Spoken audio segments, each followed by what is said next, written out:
definition of differentiation, chain rule and differentiation application to elasticity under economics. The session objectives is that we should be able to get or understand the concept of the chain rule, the generalized power function, differentiation of special functions, and partial differentials, i.e. natural logarithm and exponential functions, and then how to deal with applications of differentiation to elasticity. On our next slide, we have what is called the chain rule or the U-substitution approach. It's an old rule that is used to deal with functions that you can't easily differentiate. Those functions are called composite functions. Suppose y is indirectly related to x and u directly related to both x and y. Then one can find dy over dx by applying the chain rule, which is saying that the differential dy over dx is equal to dy over du multiplied by du over dx. It is u substitution here because one of the functions to be given to you, right? One of the functions in the term given to you, right, will be represented with u.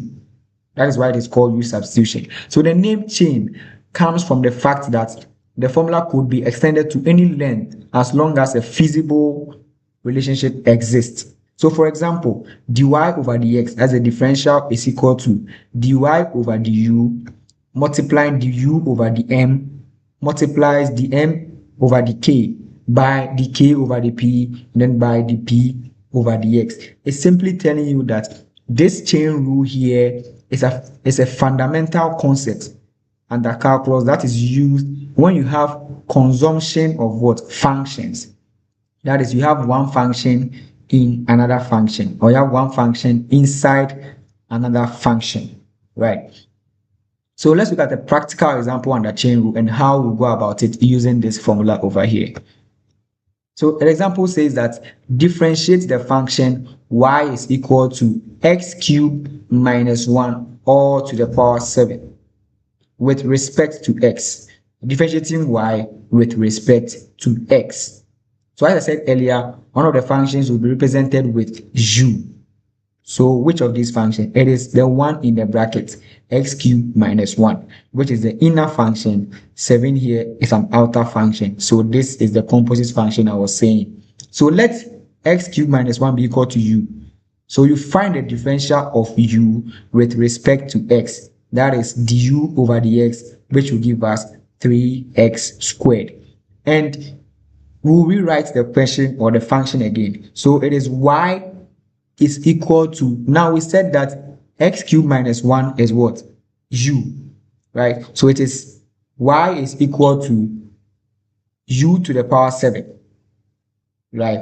U to the power 7, and then we can differentiate y with respect to u because this x cubed minus 1 is now u to the power 7. So dy over du here will give you 7u to the power 6, right? The next step is to back substitute this u, put the actual term of u here because the function was given in terms of x, not in terms of u. So we'll say that this dy over du is equal to 7 into bracket x cubed minus 1 all to the power 6, right? So we'll just put these two functions here back into the chain rule formula, which says that dy over dx is equal to dy over du, which is 7 into bracket x cubed minus 1 all to the power 6 by 3x squared, which is our du over dx. This is how we deal with composite functions using the chain rule.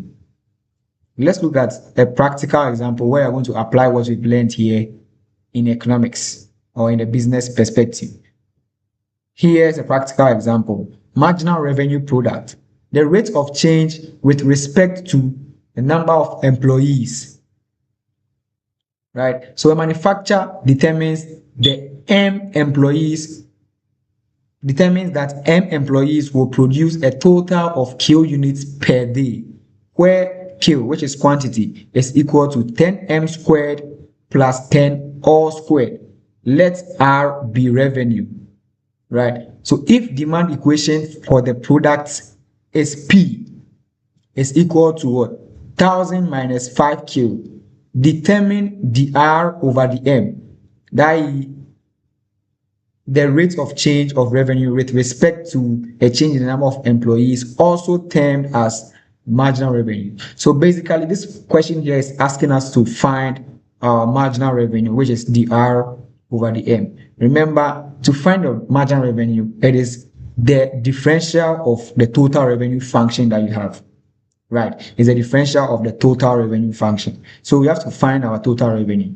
Okay, where we've been given what price here, which is total revenue is equal to what price times quantity. So let's look at the solution on how we go about it. So look for our total revenue, which is equal to price times quantity. So we say total revenue is equal to the price, which was given as P equals 1000 minus 5Q times Q, which is what we have here. If you multiply through by the Q, you get 1000Q minus 5Q squared as your total revenue.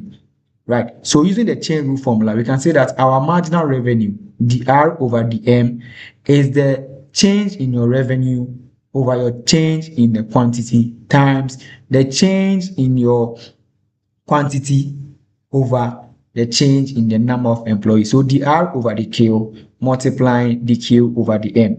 Right. So we have to look for dr over the q here first, and we'll look for dq over the m. So dr over dq simply means that differentiate your total revenue function here with respect to quantity. So dr over dq will give us what?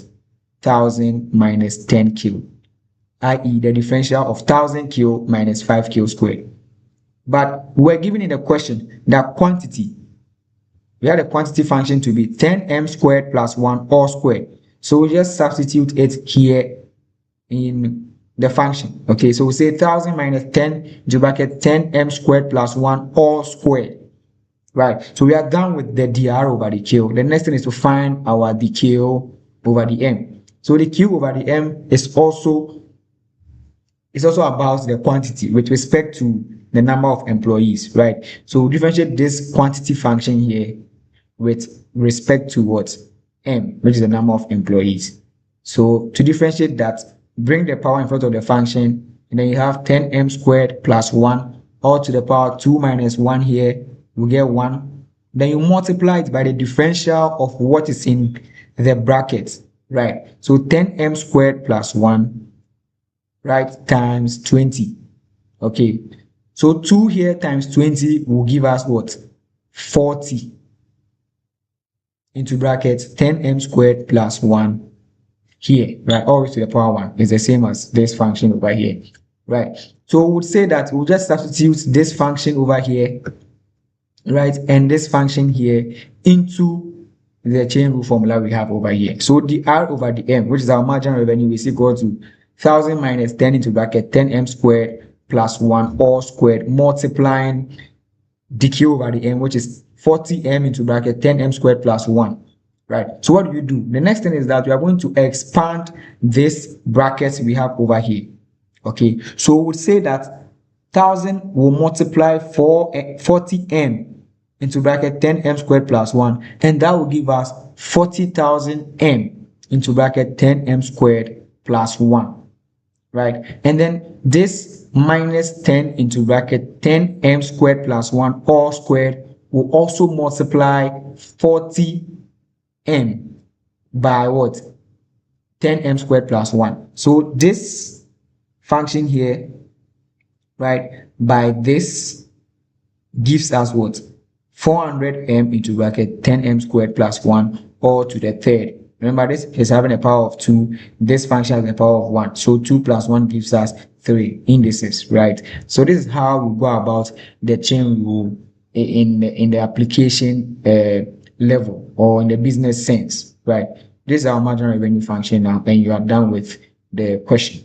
Okay, so let's